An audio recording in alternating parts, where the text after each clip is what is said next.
Welcome back to my channel, Tattoo Loco TV. Ako nga pala si Chris Gomez ng Tattoo Loco Shop and Supply. Yun.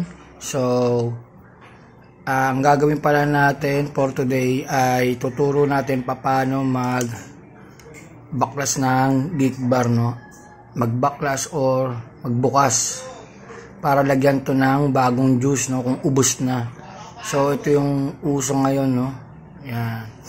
Ito na naman yung bumabalik. Nauso na to dati, tapos ngayon bumabalik, no? Na mas mura, mas cheaper yung presyo. Tuturo natin paano maglagay ng juice pag ubos na. So, yun ang abangan nyo. So, yun guys, madali lang naman tong buksan. No? Ano lang natin muna yung siyempre kailangan nyo ng tools, no? Ayan, tools. Ayan. Pitin muna natin ng cup yung wire, no?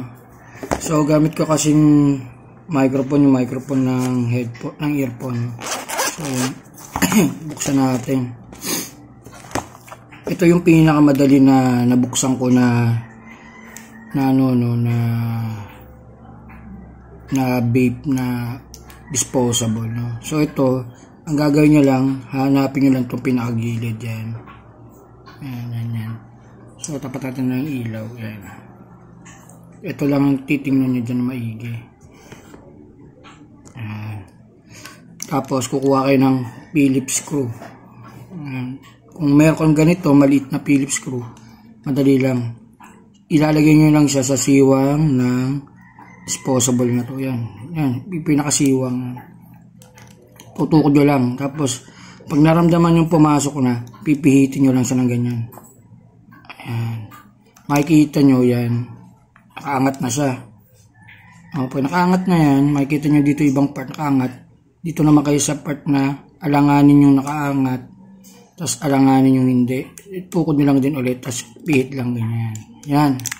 Sa kabila yan. Ganun lang kasimple. Yan. Makikita, as bubuksan nyo ng dahan-dahan. Okay. Yan. Makikita nyo yung kabilang side, ito, medyo parang mahaba siya, no? So, hindi kayo dito mag-entry point, hindi dito sa tapat ng charging cable. Dito kayo sa kabilang side. Dito, yung maiksi lang yung entry part niya, yan, yung pangsugpungan niya.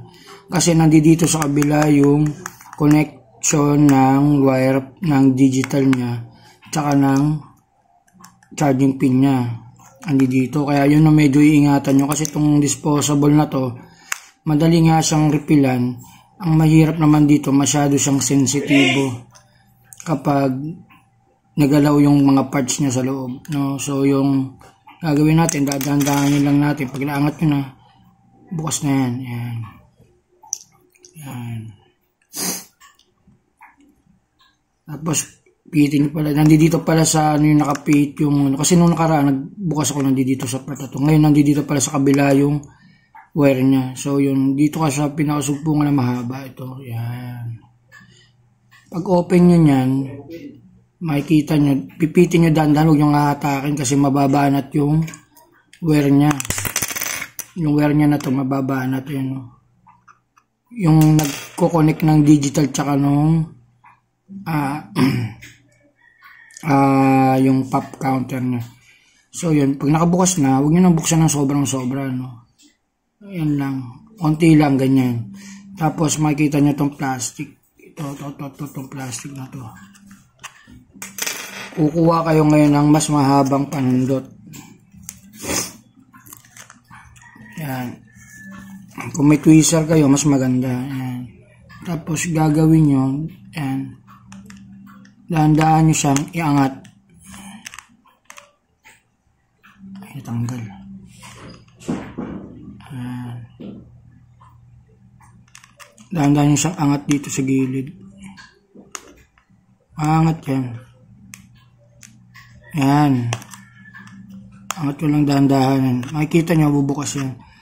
So, bali naman itong plastic goma na ito, hindi siya nakarugtong sa mismong digital connection niya. Ayan, nakaangat na siya. Pag nakita nyo nakaangat na, kunin nyo yung juice nyo.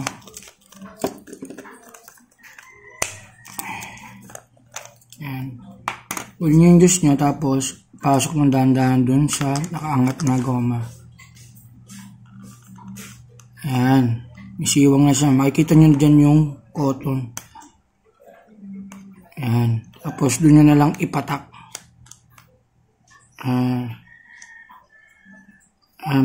Patak na lang. Ayan. Basta dun sa cotton ha. Makikita nyo yan. Ayan. Sa cotton na yan. May cotton yan. Pata natin ang liwanag. Yan. May cotton. Diyan nyo papatak sa cotton na yan dito. Sa loob. Tapos babalik nyo ulit. Pag napatakan na, dahan-dahan. Ayan. Dahan-dahan lang. Ayan, diinan nyo. Ayan. Pag nadiinan na, ayan. Ayan. Nag-click na siya, okay na. Balik nyo rin ng dahan-dahan. Ayan. Tapos, sarado nyo na. Ayan. Tapos, yun. Okay na, pwede nang hipakin.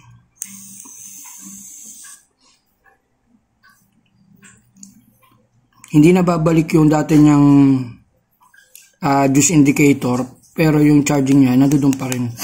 Yan. At least, okay na yan. All goods na yan. Hindi siya nasira. No? Isa pa.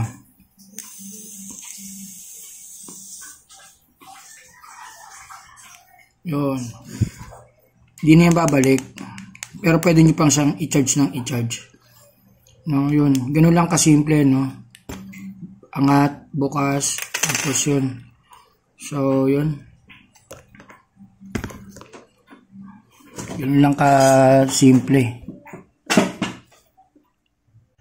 At yun, sa mga nakabili ng ganitong disposable vape, no? Yung Geek Bar, mas matagal tong gamitin kaysa dun sa ibang disposable, no? Kasi nga, napakadali niyang buksan. Pag nabuksan mo, madali din siyang repilan. Iingatan mo nga lang kasi baka mahatamaan o mahatak yung wire niya na nagko-connect sa digital niya, no? Yun lang yung sensitibo dito sa pad na to. Sa mga nagtatanong ng juice na pwedeng gamitin sa pad, pwede kayong gumamit ng juice pad, yung lalo na yung black na binibenta, no? Yung juice na black yung tatak niya, black pad, mas okay yun. Kung wala naman, gamit kayo ng 50-50 ratio or 60-40. Wag lang yung 70-30 kasi masyado nang malapot at matamis yun. Pero as soon as possible, 50-50 ratio, mas okay yun. So yun, basta yun. Mas okay ito kasi madaling gamitin, madaling repilan. Hindi naman nasusunog kagad yung bulak niya, no? Yung foam niya sa loob, hindi mabilis nasusunog. Medyo ingatan nyo na yung pagbubukas. So, kita-kits tayo sa susunod na vlog, no? Sa susunod na, matagal tayong hindi nakapag-vlog kasi medyo sira yung front cam natin, no? Ang gamit natin ay back cam. Kaya yun, kita-kits lang sa susunod. God bless. Bye-bye.